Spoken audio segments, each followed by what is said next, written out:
Morning, Spartans. Happy Monday, April 25th. Again, I am out of the building this week. You can see the schedule for today as well as the rest of the week. All of the links, all of the assignments, all of the videos, all that stuff will be posted and available beginning today. So it's more or less to learn at your own pace. However, we do need to make sure that we are getting things completed and turned in on time. So we're not losing any points here for due dates. Today, we're going to talk about socialization versus isolation, the impact of isolation, and then you guys are going to watch a video documentary on, unfortunately, what happens when people are isolated during their more formative years in life. The video is about 55 minutes long, so I doubt you finish the video today. You probably have to finish it tomorrow in class, which is just fine. The video and video guide is embedded in Schoology. So you can watch this, at your own convenience, at your own pace. But it is due tomorrow. All right. Last week you read the first section on socialization, right?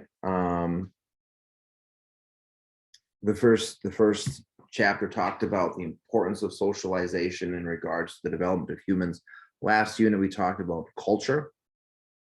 And part of that analysis of culture talked about instinct and human drive, animalistic drive, and how culture was more or less a restraint on what we are biologically wired to do as animals. This particular unit, talks about how we as animals learn how to fit in with our culture. We learn our culture. We learn how to fit in with our surroundings. Humans, like many animals on the face of the planet, are pack animals. We group up. Very few of us, very few people live lives of isolation by themselves. There are some, but again, those are exceptions, not rules. Socialization helps us to learn not just to be in a group setting, not just how to be in a group or amongst other people. Socialization helps us learn our culture. Socialization helps us learn actually how to be people, how to be humans. Socialization allows us to learn all of those higher level things that separate us from the rest of the animals on the face of the planet.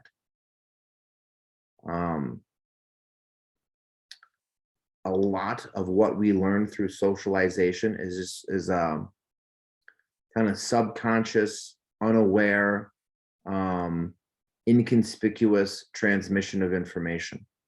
We are learning things without having to say anything. We are learning things without having to do anything. We are just learning how to do things by being present. Again, when we're talking about learning, we're not talking just about knowledge. We're not just talking about school. We're not just talking about words. We're talking about everything that makes us human. How to read behavior, how to read tone, how to evaluate a situation. Is this a safe place? Is this not a safe place? Am I in danger? Am I wanted? Am I unwanted? All of these things occur through transmission.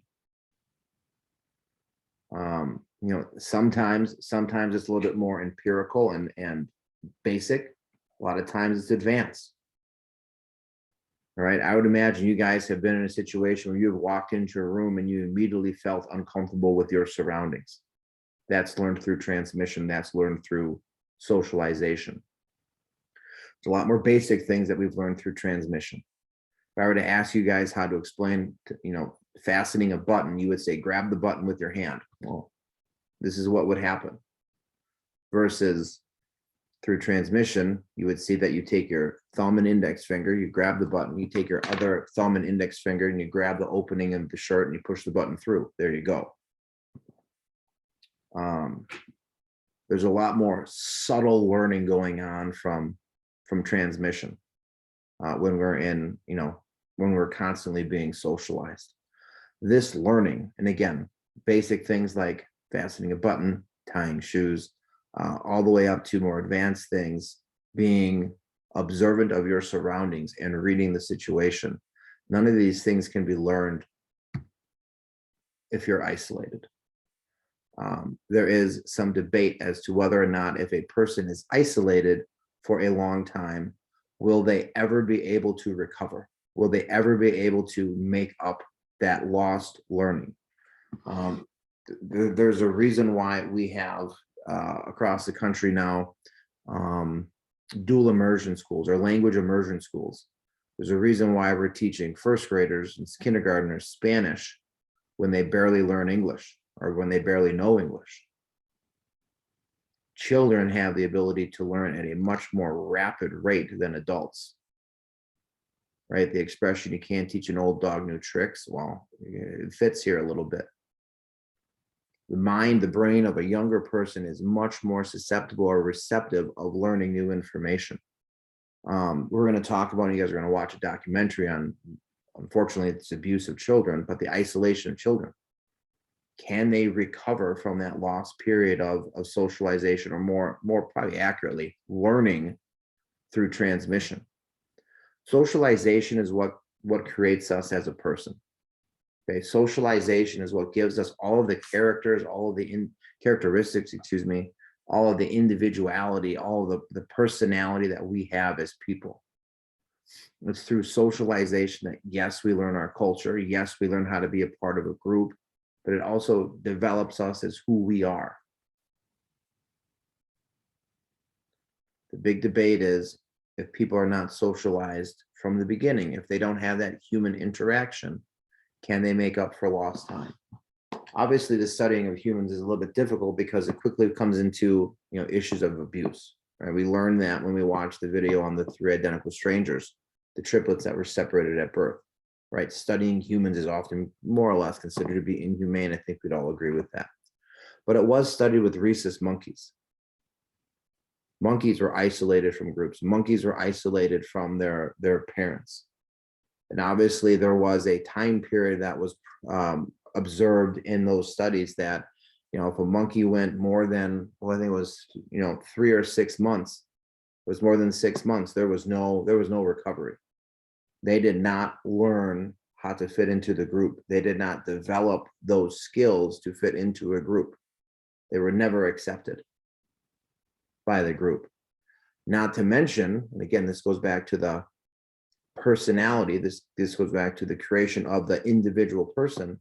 Those monkeys also had different behaviors their entire life. Mating patterns, behavior patterns, personality patterns, all of those were different than the rest of the monkeys the longer they were isolated. The shorter they were isolated, they were able to adjust and fit in. They were able to recoup the time that was lost. Now, obviously, there's a difference between humans and monkeys. Is it the same? Is it different? It's a debate. Humans have needs. There's no question about that. Maslow's hierarchy of needs. We need food, we need water, we need shelter. But there are other things beyond that we need in regards to our development as people. And if we don't have these things, if these needs aren't met, our development stops. One of those needs is being connected with other people. Your book gave you examples of children who are isolated from birth. You had Anna, who was discovered when she was 6. You had Isabelle, who was discovered when she was 6. And then the last one is Jeannie. She was discovered when she was 14. You are the documentary, that you're going to watch is about Jeannie. Now, Anna never really advanced after she was discovered. She was isolated more or less from birth all the way through 6. No human interaction. When she was discovered and more or less rescued, they tried to socialize her. They tried to help her learn. They tried to get her to develop language skills, listening skills, interhuman personality skills. Never happened for her. She never really got past that 2-year-old stage. Isabelle was a little bit different. Discovered at the age of 6, she was more or less able to get caught up by the time she was 14, to an extent. But the difference between Anna and Isabelle is the fact that Isabelle was isolated with her mother. She had a human in her life. She had some sort of interaction. Again, this goes back to the needs. There was someone there for her to trust. There was some sort of person in her life that could, to an extent, albeit quite limited,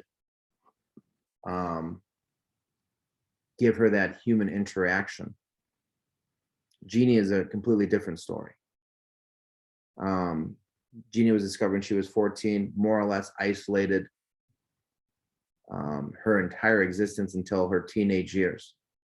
Intense study was done with her. Intense rehab was done with her.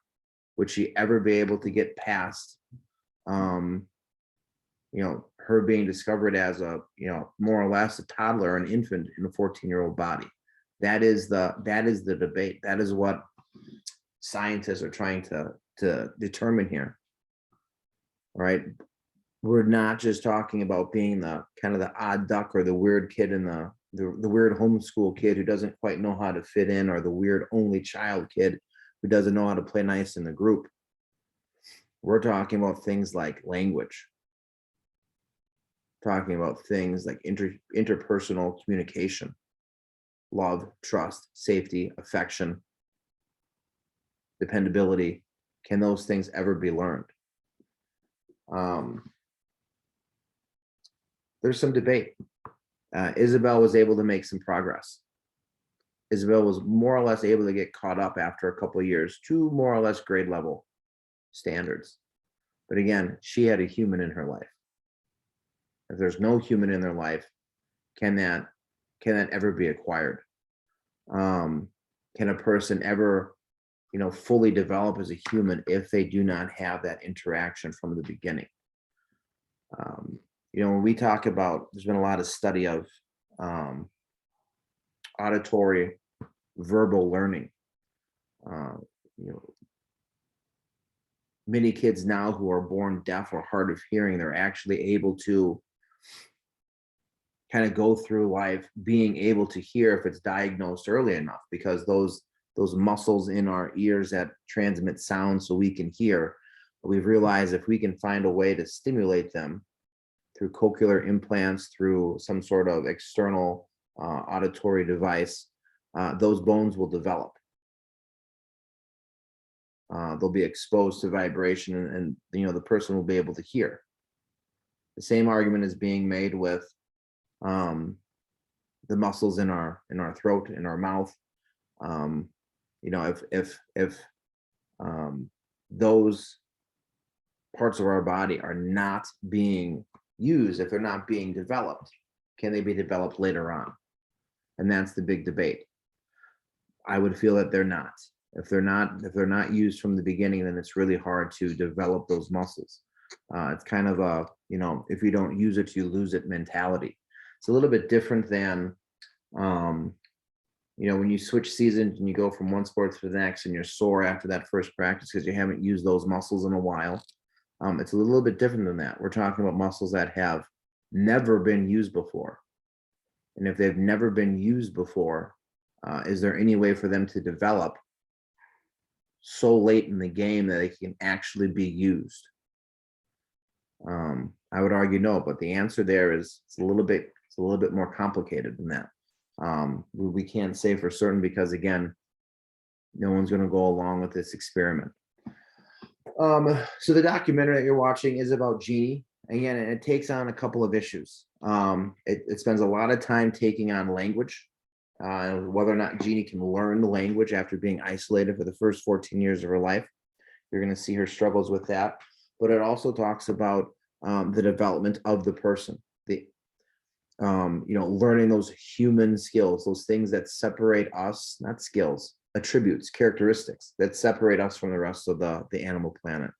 Again, things like love, things like trust, things like want or need, on top of, the more obvious things. Will this girl ever fit into normal society? Will she ever be able to blend in when she spent the first 14 years of her life without anybody?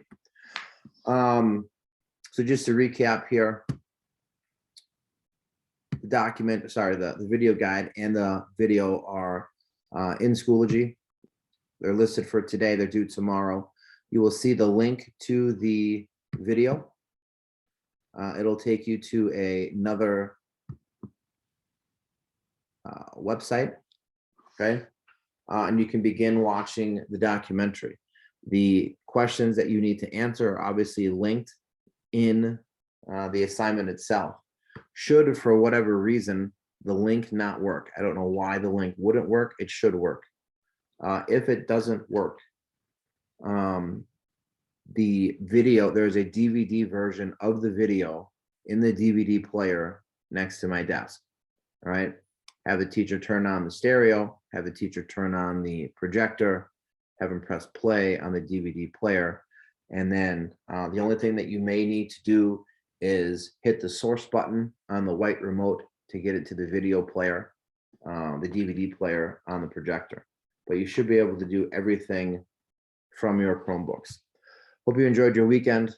Have a great day, and I will see you guys next week. Go Spartans.